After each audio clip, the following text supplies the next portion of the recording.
आपको शायद पता होगा हमारी बॉडी में एसिटाइलकोलिन होती है। और आपको शायद ये भी पता होगा कि एसिटाइलकोलिन हमारी बॉडी में कुछ ना कुछ काम कर रही होती है। आप क्या जानते हैं कि एसिटाइलकोलिन हमारे वो बॉडी में जो क्या काम कर रही है और उसका असल में जो मैकेनिज़्म होता है वो कैसे काम करता है एसिटाइलकोलिन। तो आइए इस टॉपिक को ज़रा गौर से इसको जो है ना पढ़ते हैं और उसको समझते हैं। और जो हमारा आज का टॉपिक है वो है हमारा है कोलिनर्जिक न्यूरॉन्स और वो कोलिनर्जिक रिसेप्टर्स, इनकी जो है ना फार्माकोलॉजी है। अगर हम आज के टॉपिक को समझ गए तो जो बात हमने एसिटाइलकोलिन के बारे में करी थी, तो उसको भी हम लोग आसानी से समझ जाएँगे। तो आइए इस 2 इस टॉपिक को हम लोग वो 2 हिस्सों में वो पढ़ के इसको जो है ना समझते हैं। हमारा पहला हिस्सा होगा कोलिनर्जिक न्यूरॉन्स और उसमें जो हमारा दूसरा हिस्सा होगा कोलिनर्जिक रिसेप्टर्स। इसमें जो पहला हिस्सा है वो है कोलिनर्जिक न्यूरॉन्स का। आपको पता है जो बॉडी में न्यूरॉन्स होते हैं, वो हमारे सीनस में भी होते हैं और वो हमारे पेरिफेरी में भी होते हैं। उनको जो है ना पेरिफेरल वो न्यूरॉन्स भी कहते हैं। और वो जो हमारे कोलिनर्जिक न्यूरॉन्स होते हैं, ये हमारे बॉडी में दोनों वो पार्ट्स में होते हैं। वो जो है ना सीनस में भी होते हैं और ये जो है ना पेरिफेरल में भी होते हैं। अब इनको कोलिनर्जिक न्यूरॉन्स का नाम क्यों दिया गया है? सही है? तो आपको ये भी मालूम होगा कि वो जो भी न्यूरॉन्स होते हैं, वो एक ना एक न्यूरोट्रांसमीटर यूज़ कर रहे होते हैं। और जो न्यूरॉन्स वो एसिटाइलकोलिन को एज़ अ न्यूरोट्रांसमीटर यूज़ करते हैं, मतलब जो है ना फर्दर कम्युनिकेशन। सो ऐसे न्यूरॉन्स को बोलते हैं, वो जिन कोलिनर्जिक न्यूरॉन्स बोलते हैं इनको। इसी वजह से इनको कोलिनर्जिक न्यूरॉन्स बोला जाता है। और जैसा कि हम लोगों ने बोला था, ये हमारे सीनस में भी होते हैं और ये हमारे पेरिफेरल जो न्यूरॉन्स होते हैं उनमें भी होते हैं। अब सीनस में जो हमारी मूड है, अटेंशन है, तो उसमें जो है ना काम कर रहे होते हैं कहीं न कहीं, वो जो हमारे कोलिनर्जिक न्यूरॉन्स होते हैं। और ये जो पेरिफेरल में होते हैं, ये मेनली हमारे जो स्मूथ मसल्स होते हैं, हमारी वो डाइजेशन होती है और हार्ट में जो है ना हार्ट की जो कंस्ट्रक्शन है, तो वो वहाँ पे काम कर रहे होते हैं। और सीनस में मतलब जिस पार्ट में हार्ट हार्ट को कंट्रोल करना है, जो सीनस का पार्ट होता है। अब जिस पार्ट ने हार्ट को कंट्रोल करना है, डाइजेशन को कंट्रोल करना है, स्मूथ मसल्स को कंट्रोल करना है, तो सीनस में जो हमारे कोलिनर्जिक न्यूरॉन्स होते हैं, वो वहाँ पे ये ऐसा काम कर रहे होते हैं। अब यहाँ पे हम लोग बार-बार कह रहे हैं कि कोलिनर्जिक न्यूरॉन्स काम कर रहे हैं। वो इनका जो मतलब काम करने का वो जो प्रोसेस होता है, इसका जो मैकेनिज़्म होता है वो क्या होता है? तो इसी इसी इसके लिए एक टर्म यूज़ की जाती है, उसको बोलते हैं न्यूरॉन ट्रांसमिशन। के न्यूरॉन्स जो है ना एक-दूसरे के साथ वो कम्युनिकेट कर रहे हैं, मैसेज को एक-दूसरे से लिंक कर रहे हैं और उसी मैसेज की वज़ह से जो हमारे पास एक इफ़ेक्ट आती है, एक वो काम हो रहा होता है, तो उसको जो है ना न्यूरो ट्रांसमिशन इसको बोलते हैं। तो ये जो कोलिनर्जिक का जो मतलब न्यूरोट्रांसमिशन है, इसका अगर हम लोग मैकेनिज़्म समझें तो इसमें काम करने वाला जो चीज़ है वो एसिटाइलकोलिन है, वो उसका वो है ना न्यूरोट्रांसमीटर है, सही है। अब एसिटाइलकोलिन यहाँ पे जो है ना इसको अगर हम लोग समझें तो इसको इस पूरे प्रोसेस को हम लोग 5 स्टेप्स में डिवाइड कर सकते हैं। अब ये जो 5 स्टेप्स होते हैं, इनमें जो पहला स्टेप है वो एसीएच की सिंथेसिस है। और उसके बाद एसीएच जो है ना अब यहाँ पे मैं जो एसीएच यूज़ कर रहा हूँ, अभी वो मेरा मतलब है एसिटाइलकोलिन। मैं यहाँ पे न्यूरोट्रांसमीटर की बात कर रहा हूँ। पहले स्टेप में एसीएच की सिंथेसिस है, दूसरे स्टेप में एसीएच की स्टोरेज है, अब थर्ड स्टेप में एसीएच की रिलीज़ है, फोर्थ स्टेप में एसीएच की ब्रेकडाउन है या उसको एसीएच जो ल्यूब्रिकेशन भी बोलते हैं। और लास्ट स्टेज में एसीएच की रिसाइक्लिंग है या उसको जो है ना कोलिन की रिसाइक्लिंग भी बोलते हैं। तो अभी वो आने वाले स्लाइड्स में हम लोग इन 5 स्टेप्स को वन बाय वन वो पूरा डिस्कस करेंगे और वो समझेंगे इसलिए कि जो हमारे कॉन्सेप्ट हैं वो थोड़ा बेहतर तरीके से क्लियर हो जाएँ। हमारे पास फर्स्ट स्टेप में एसीएच की सिंथेसिस हो रही है। अब जो एसिटाइल कोलिन है, इसकी जो सिंथेसिस है, ये ये जो है ना 2 इसमें चीज़ें होती हैं। जो एसिटाइल कोलिन है, ये जो है ना 2 चीज़ों से मिलके बना है। एक हमारे पास है कोलिन और दूसरा है हमारे पास एसिटाइल कोएंजाइम ए। इन दोनों के मिलाप से हमारे पास एसिटाइल जो कोलिन वो जो मतलब न्यूरोट्रांसमीटर है, ये हमारे पास बन के आ जाती है और स्टोर हो जाती है। अब इनको बनाने वाला एक एंजाइम इसमें इन्वॉल्व होता है। वो हमारे पास है कोलिन एसिटाइल ट्रांसफेरेज़ एंजाइम। अब ये याद रखें कि ये जो है ना बन रहा होता है न्यूरॉन के साइटोप्लाज़्म में। कौन से न्यूरॉन का साइटोप्लाज़्म में? जो हमारे पास कोलिनर्जिक न्यूरॉन्स है उनके मतलब साइटोप्लाज़्म में ये हो रहा होता है। अब जैसा कि हमने बोला कि ये 2 चीज़ों से बनती है, एक हमारे पास कोलिन है, दूसरा हमारे पास एसिटाइल कोएंजाइम ए है। अब जो कोलिन होती है ना, वो हमारे पास डाइटरी सोर्स से आती है। ये नेचुरली हमारी बॉडी में प्रेज़ेंट नहीं होती और ये जो है ना, वो मतलब जो हम लोग खाना खाते हैं, फूड लेते हैं, डाइट से आती है। और जो दूसरा इसका पार्ट है एसिटाइल कोएंजाइम ए, ये जो है ना, वो सेल के अंदर मेटाबॉलिज़्म हो रही होती है, तो ये उसका एक बाय प्रोडक्ट है, मेटाबॉलिज्म का एक बाय प्रोडक्ट है, सही है। अब जो न्यूरॉन्स की जो साइटोप्लाज्म में होती है इन द प्रेजेंस ऑफ जो है ना वो एसिटाइल ट्रांसफरेज जो एंजाइम है, कोलिन एसिटाइल ट्रांसफरेज एंजाइम, तो हमारे पास ये जो एसिटाइल कोलिन जो न्यूरोट्रांसमीटर है ये हमारे पास बन के आ जाती है। एसिटाइल कोलिन की सिंथेसिस के बाद जो इसका दूसरा जो स्टेप है वो इसकी स्टोरेज है। Acetyl choline in the form of जो है ना वेसिकल स्टोर होती है। कहाँ पे स्टोर होती है? प्री सिनेप्टिक जो न्यूरॉन होता है उसमें स्टोर होती है। और ये ऐसे स्टोर होती है कि जो वेसिकल होता है वो मेम्ब्रेन के साथ अटैच होती है, वहाँ पे ये in the form of vesicle store होती है। इसकी एक बेसिक जो मतलब रीज़न है वो ये है कि एसिटाइल कोलिन जो है ना ब्रेकडाउन से बचे, इसीलिए इसको वो वेसिकल की फॉर्म में मतलब रखते हैं। और जो हमारा वो नर्व टर्मिनल होता है या फिर हमारा प्री साइनेप्टिक जो मतलब मेम्ब्रेन है उसका जो टर्मिनल है वो वहाँ पे जो एसिटाइल कोलिन जो न्यूरोट्रांसमीटर है वो वहाँ पे स्टोर होकर पड़ी होती है एज ए स्टॉक। आप इसको स्टॉक भी जो है ना ले सकते हैं। अब फॉर एग्जाम्पल एक शॉप में जो है ना बहुत सारे प्रोडक्ट्स वो मतलब रखे हुए होते हैं एज ए स्टॉक। तो हमारे बॉडी में ये जो एसिटाइल कोलिन एंजाइम है, एसिटाइल कोलिन जो न्यूरोट्रांसमीटर है, ये एज ए स्टॉक भी हमारे पास होती है। और इसीलिए कि जब कोई वो नर्व जो इम्पल्स है वो अच्छा वो आती है तो इसको मतलब जो है ना रिलीज़ किया जा सके in the sign into the synaptic ये जो क्लेफ्ट होता है उसमें। अब जो हमारा थर्ड जो ये स्टेप है ये इसकी रिलीज़ है। अब इसकी जो वो रिलीज़ है इन द थर्ड स्टेप वो ऐसे होती है कि जब कोई नर्व इम्पल्स आती है, वो प्री साइनेप्टिक जो मेम्ब्रेन होती है या उसकी जो कोलिनर्जिक न्यूरॉन होती है, तो वो उसमें जो है ना इसको वो रिलीज़ करवाती है। वो मतलब जब भी कोई इलेक्ट्रिक इम्पल्स आती है जो मतलब जो वेसिकल होता है, वो जिसमें हमारा न्यूरोट्रांसमीटर स्टोर था, वो उस मेम्ब्रेन के साथ वो फ्यूज़ हो जाती है और उसी फ्यूज़न की वजह से जो हमारा न्यूरोट्रांसमीटर होता है वो क्लेफ्ट में जो है ना रिलीज़ हो जाती है। तो ये हमारे पास आ गया थर्ड स्टेप। अभी चूँकि हमारा एसीएचओ रिलीज़ हो गया है तो वो मतलब जो ये जो साइनेप्टिक जो क्लिफ्ट होता है, सॉरी वो मतलब मैं अटक-अटक के बोल रहा हूँ। इसकी एक वजह ये है कि मेरी ज़ुबान वो मेरी मुँह लैंग्वेज में थोड़ा स्टुटरिंग का मसला है, स्टैमरिंग का मसला है नेचुरली। तो आप उम्मीद है कि आप भी थोड़ा कोऑपरेट करेंगे मुझसे। अच्छा, हम लोग वो बात कर रहे थे उसकी, वो मतलब रिलीज़ होने के बाद इसके बाद ये जो एसीएच जो है एसिटाइलकोलिन न्यूरोट्रांसमीटर, ये जाती है पोस्ट साइनेप्टिक मेम्ब्रेन में और वहाँ पे इसके रिसेप्टर होते हैं। हम लोगों ने वो स्टार्ट में वो मतलब डिस्कस किया था कि हमारे इसके 2 ये वो पोर्शन है आज की वीडियो के। एक तो अभी हम लोगों ने मतलब जो कोलिनर्जिक न्यूरॉन्स होती हैं और वो न्यूरोट्रांसमिशन होती है इसको हम लोग डिस्कस कर रहे हैं। जो दूसरा पोर्शन है वो हमारा है कोलिनर्जिक रिसेप्टर का। अब यहाँ पे उसके जो रिसेप्टर्स होते हैं ना, वो पोस्ट साइनेप्टिक मेम्ब्रेन में होती हैं, उसके ऊपर होती हैं। अब एसिटाइलकोलिन जो है ना वो रिसेप्टर पे आके उसके साथ बाइंड कर जाती है। अब जो वो रिसेप्टर होते हैं वो बेसिकली या तो वो मस्कुलिनिक हो सकता है या फिर निकोटिनिक हो सकता है। और वो आगे जाके हम लोग इन वो रिसेप्टर्स को थोड़ा मज़ीद जो है ना उसको थोड़ा वो एलाबोरेट करेंगे। लेकिन फ़िलहाल हम लोग चूँकि न्यूरोट्रांसमिशन पढ़ रहे हैं तो इसकी तरफ वापस आते हैं। अब जब ये जो एसटीएच जो है ना उसके साथ बाइंड करती है अपने रिसेप्टर के साथ, तो इस बाइंडिंग की वजह से एक रिस्पॉन्स इनिशिएट होती है।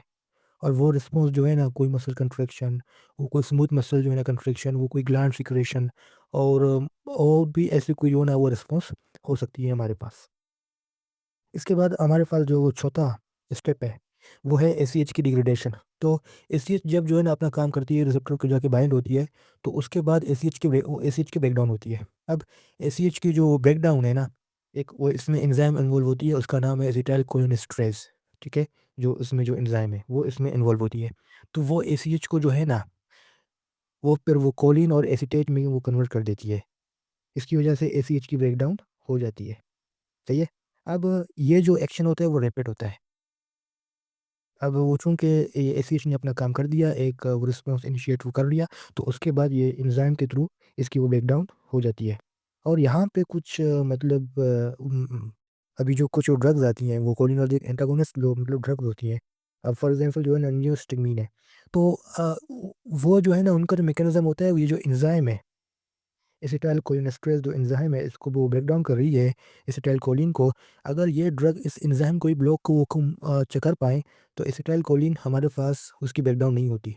तो इस वजह से जो हमारे पास जो मतलब एसिटाइलकोलिन है, उसकी एक्टिविटी वो ज़्यादा हो जाती है।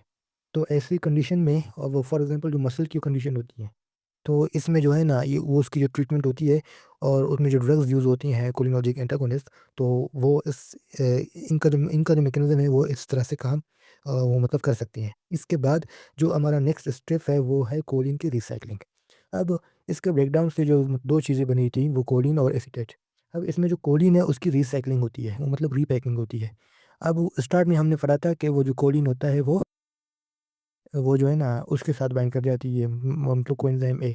तो उसके साथ वो और अच्छा वो दोबारा रीअपटेक होती है into the pre synaptic membrane में, उसके न्यूरॉन्स में उसकी वो अपटेक होती है, वो मतलब एंजाइम के थ्रू वो अच्छा वापस जो है ना भेज दी जाती है और उससे वो दोबारा एसिटाइल कोलिन की प्रोडक्शन होती है और उसकी फिर स्टोरेज होती है कि अब वो जैसा कि हमने पहले बोला था कि उसकी स्टोरेज होती है और वो एज ए स्टॉक हमारे पास जो है ना पड़ी रहती है। अब ये जो मतलब वो इसमें जो 5 स्टेप थे हमने वो वन बाय वन डिस्कस किए। ये जो एसिटाइलकोलिन की वो सिंथेसिस है, स्टोरेज है, उसकी रिलीज़ है और बाइंडिंग टू उसकी रिसेप्टर्स है, उसके बाद उसकी ब्रेकडाउन और कोलिन की रिसाइक्लिंग। तो ये सारे प्रोसेस को बोलते हैं न्यूरोट्रांसमिशन। तो ये यहाँ तक हमारा एक पोर्शन हो गया। इसके बाद हम लोग जो है ना अपने वो जो रिसेप्टर्स होती हैं, जो हमारा दूसरा पोर्शन है आज की वीडियो का कोलिनर्जिक रिसेप्टर्स, तो उसकी वो फार्माकोलॉजी की जानिब हम लोग वो बढ़ते हैं और उसको फिर डिस्कस करते हैं। अब इसमें जो हमारे पास वो रिसेप्टर्स आते हैं कोलिनर्जिक रिसेप्टर्स, तो उसमें आप स्टार्ट में हमने ये बताया था कि ये जो रिसेप्टर्स होते हैं, ये पोस्ट साइनेप्टिक जो मेम्ब्रेन होता है वहाँ पे होते हैं और ये एक्ट करते हैं as a binding site for acetylcholine. अकेला एसिटाइलकोलिन उसमें नहीं होता, कोई भी ड्रग जो एसिटाइलकोलिन की एक्शन को मिमिक करे, वो जो है ना कोलिनर्जिक एगोनिस्ट वो ड्रग्स हो सकती हैं और कुछ एंटागोनिस्ट जो मतलब ड्रग्स हैं और वो भी डायरेक्टली या इनडायरेक्टली ये इनके रिसेप्टर को ब्लॉक कर रही होती हैं, एसीएच की जो एक्शन है उसको जो है ना ब्लॉक कर रही होती हैं या फिर वो रिवर्स कर रही होती हैं। तो उनका भी जो एक्शन वो साइट है वो भी इन्हीं वो रिसेप्टर पे उस पे होता है, वो डिपेंड करता है। अब ये जो रिसेप्टर्स होती हैं, ये बेसिकली जो है ना पोस्ट सिनेप्टिक मेम्ब्रेन वो मतलब वो वहाँ पे लाई करते हैं और इसके अलावा अगर हम इन रिसेप्टर को देखें तो हमारे पास वो 2 टाइप के रिसेप्टर्स आ जाते हैं। एक तो है हमारे पास वो मस्करेनिक रिसेप्टर्स और वो दूसरा है मतलब निकोटिनिक वो मतलब रिसेप्टर्स। अब ये जो दोनों टाइप्स है ये बेसिकली कोलिनर्जिक जो रिसेप्टर्स हैं इनके टाइप्स हैं और आगे जाके इन दोनों की जो मतलब सब टाइप्स हैं वो भी आ जाती है। तो इन दी और इन द कमिंग टाइम हम लोग इन दोनों को जो है ना वो ज़रा और वो थोड़ा एलोबरेट करेंगे और इनको समझेंगे। अभी जो फर्स्ट जो टाइप ऑफ रिसेप्टर है वो है मस्करेनिक रिसेप्टर। वो बेसिकली मस्कुरानिक और जो निकोटिनिक जो इनका जो एक फ़र्क है ना, वो एक इनके वो एक्शन में है। तो जो हमारे पास मस्कुरानिक रिसेप्टर्स हैं, ये जी प्रोटीन कपल्ड रिसेप्टर्स हैं। आप ये बस याद रखें। और जो हमारे पास निकोटिनिक रिसेप्टर्स हैं, वो लिगैंड गेटेड आयन चैनल्स हैं। ये जो इनकी वो एक्शन जो पाथवे है, इनका वो मतलब डिफरेंस है और दूसरा इनकी लोकेशन है, वो मतलब अलग-अलग मतलब लोकेशन पे लाई करती है। अब जो हमारे पास मस्कुलिनिक रिसेप्टर्स हैं, जैसा कि हमने बोला ये जी प्रोटीन कपल्ड रिसेप्टर्स हैं। तो अब इस पे जब आके ड्रग बाइंड करती है या फिर एसिटाइलकोलिन आके इनके साथ जो है ना बाइंड करती है, तो ये इंट्रासेल्युलर जो कैस्केड रिस्पॉन्स होता है और वो जो है ना ये शो करती हैं। और इससे जो है ना जी प्रोटीन्स बनती हैं, वो एक्ट करती हैं एज़ अ सेकंड मैसेंजर और वो सेल के अंदर कोई ना कोई जो रिस्पॉन्स होता है, वो जो है ना शो कर रही होती हैं। अब इसकी अगर लोकेशन की बात की जाए मस्कुलिनिक रिसेप्टर्स की, ये हमारे जो है ना वाइडली डिस्ट्रीब्यूटेड होती हैं और इसके आगे जाके वो 5 टाइप्स आ जाती हैं। इसमें जो है ना M1, M2, M3, M4 और M5। अब इनकी जो लोकेशंस है, वो हमारे जो स्मूथ मसल्स होते हैं, जीआईटी मसल्स होते हैं, ये इनमें भी हैं, जो हमारे वो मतलब जो है ना सिक्रीशन ग्लैंड्स होती हैं, इनमें भी हैं। ये हमारे जो हार्ट और कार्डियक जो सेल्स होती हैं इनमें भी हैं और हमारे सीनस में भी ये पाए जाते हैं।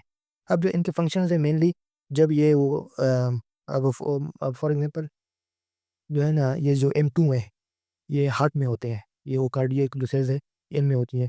तो अब ये जब एज़ अ एगोनिस्ट काम करेंगे, इनके साथ कोई एगोनिस्ट आके बाइंड करेगा तो ये हार्ट रेट को स्लो कर देंगे।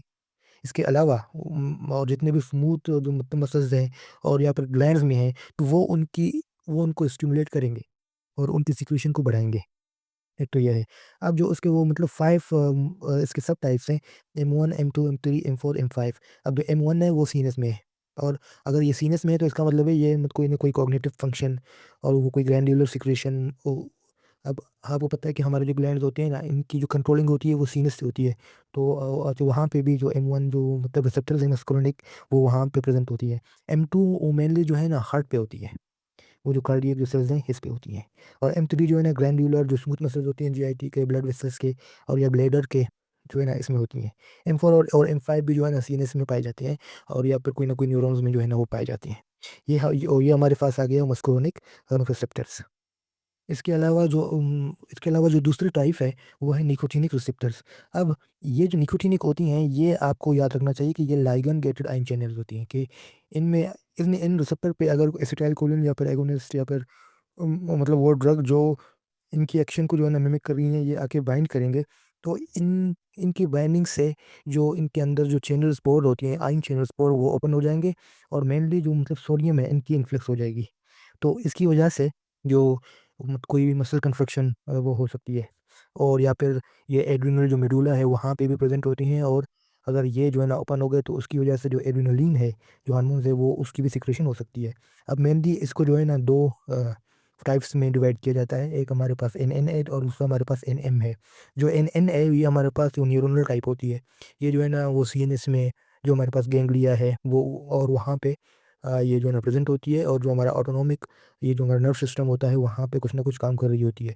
और जो एन एम है ये न्यूरो मस्कुलर जंक्शंस, ये जो जंक्शंस बिटवीन जो है ना न्यूरॉन्स और मसल्स तो वहाँ पे पाई जाती हैं, और स्पेशली जो स्केलेटल मसल्स होती हैं उनकी कंस्ट्रक्शन में ये बहुत अपना रोल प्ले कर रही होती हैं। तो आज की वीडियो के लिए इतना ही। अभी thank you very much for जो है ना वीडियो देखने के लिए। अगर कोई सवाल है तो आप जो है ना मुझसे कमेंट सेक्शन में पूछ सकते हैं, और आप ये उम्मीद करते हैं कि वीडियो आपको बहुत जो है ना पसंद आई होगी। और अगर कोई गलती हो या कोई जो है ना इसमें स्टेमरिंग हो तो उसके लिए वो मैं आपसे सॉरी बोलना चाहूँगा। और इसके अलावा अगर आपने हमारे चैनल को सब्सक्राइब नहीं किया तो चैनल को सब्सक्राइब कर लें, ताकि अगर हम कोई नई जो है ना वीडियो पोस्ट करें तो वो आपको और आपको उसका जो मतलब नोटिफिकेशन है वो आ जाए। और अभी के लिए इतना ही, वो मिलते हैं अपने अगले